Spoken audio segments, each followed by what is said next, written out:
Hi, I bet you've heard of the story, The Little Boy Who Cried Wolf. Well, we've read that in class in kindergarten, but today we're going to read Betsy, the girl who cried wolf. And the first strategy that I'm going to do with my kids, it's not the main one, but we'll do a little bit of prediction with this. Because they've already read The Little Boy Who Cried Wolf and they know that it's a fable, they're going to draw some conclusions or actually draw some predictions on what they think this story might be about. And they're going to get some of it right because they do know the main thought behind the book, but it's a totally different book. So I'll have a Venn diagram already ready, and that is my main strategy. We'll be using compare and contrast because we've been working on fables and trickster tales, and this is a little bit of both. It can be considered a fable, but it gets a little blurry at the end, so I would still consider it more of a trickster tale, but it could still be in the fable because there is a moral of the story.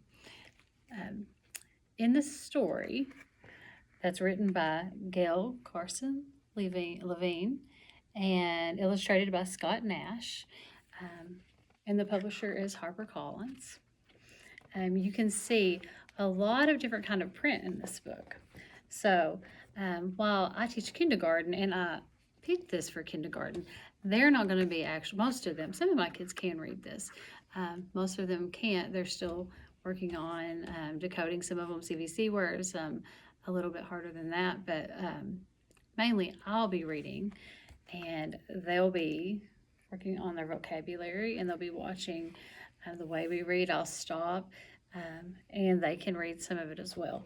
But I like this book because it has a lot of inflection in it that we can practice, and that's one of the reasons I think the kids should pick this book to actually read, and maybe first and second grade may actually want to read it themselves, but I think the kids should pick this because they can see, it's got great pictures too, but we can work on our inflection. There's a lot of punctuation that we can talk about when there's an exclamation point or a question mark, and we can do echo reading in those as well, and they can tell me how they think that the person said these things as well. And there's plenty of time to stop in here and do the little thought bubbles and talk. One of the things that we'll work on in this, I really like the vocabulary in this book. We've already worked on the word shepherd because we did The Little Boy Who Cried Wolf, so we've word mapped it, we've done the morphology on it, and so that's something that we would have on our Venn diagram already, that we know what a shepherd is, and both have shepherds, and we'll get to that later, but we may start before we even get going reading, and we may go ahead and do the part that we know about The Little Boy Who Cried Wolf, and then we may move on to start reading our book.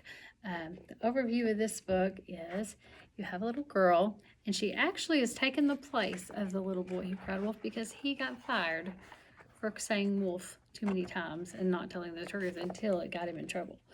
But this little girl, she's excited to have the job. Her name is Betsy, and there happens to be a wolf named Zumo. And you have Mr. Woolsey, or not Mr. Woolsey, Farmer Woolsey, the farmer that's in charge. So not only is she excited about her new job, you have a very hungry wolf that's excited to get a new shepherd so he can have some yummy sheep. So I think the kids will really enjoy this. The vocabulary, that word that I want to pull out of this for them is lonely, and they can take the morphology of it. They can also take it apart. We can look at semantics, and we can look at the syntax in the sentence of how it's used.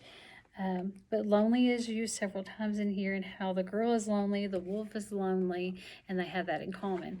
And one of the themes, the main theme, the takeaway for me in this, is something that teachers and kids can both share and learn in this, is that behavior is a means to communicate a need, and that sometimes people are misunderstood, maybe wolves as well. So in this book, you start realizing that the problem really lies with the sheep, not with the wolf. The sheep are always getting themselves in trouble. This little girl realizes she has bitten off more than she can chew with this job, And so as we're looking at this, it goes on and on. One of the strengths that I see in this book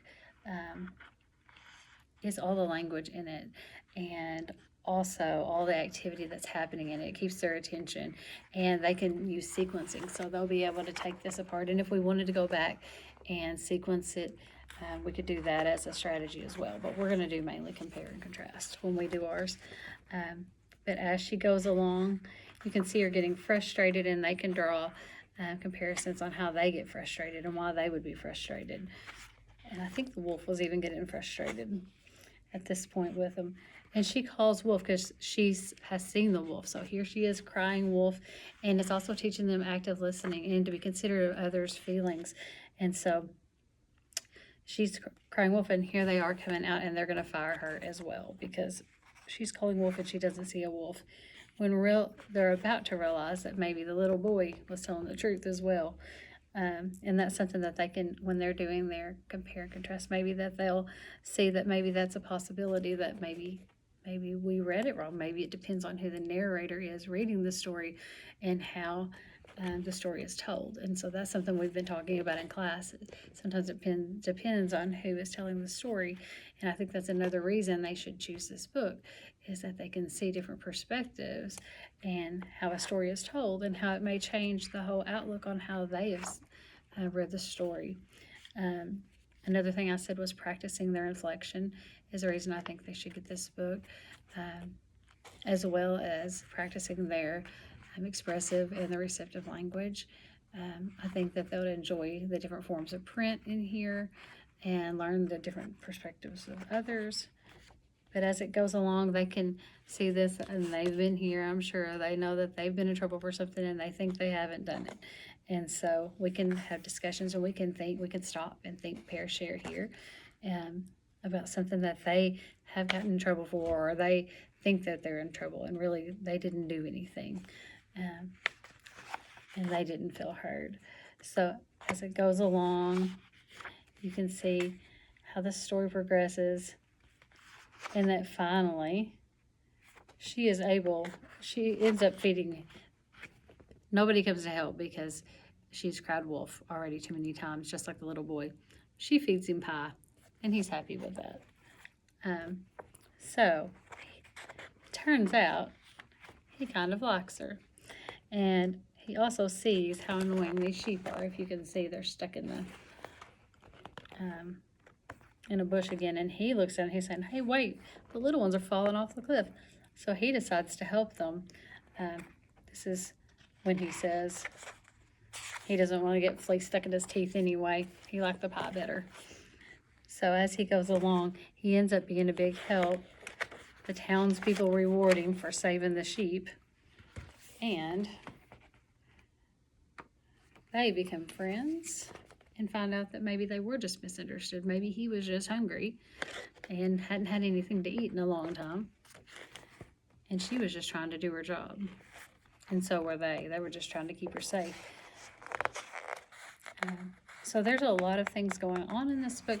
I think one of the weaknesses that I see in this book is that it almost feels, and it's a great book, but it almost feels as if the writer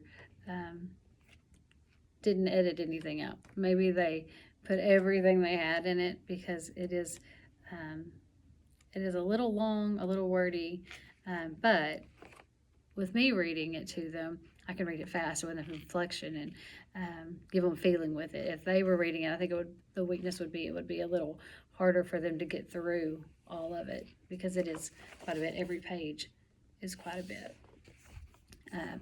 So we'll be using, like I said, compare and contrast, and we'll be using a Venn diagram to do that. We also will be word mapping a couple of things in here and doing a concept map on some vocabulary. The tier 3 words I do beforehand, some of the tier 2 words as well. I'll introduce them and then we'll map them out as well and talk about them before we start. That way they can focus on what they're learning instead of trying to figure out what words I'm talking about. So they're able to understand it a little bit better. So I hope you enjoyed this, and we will see you soon.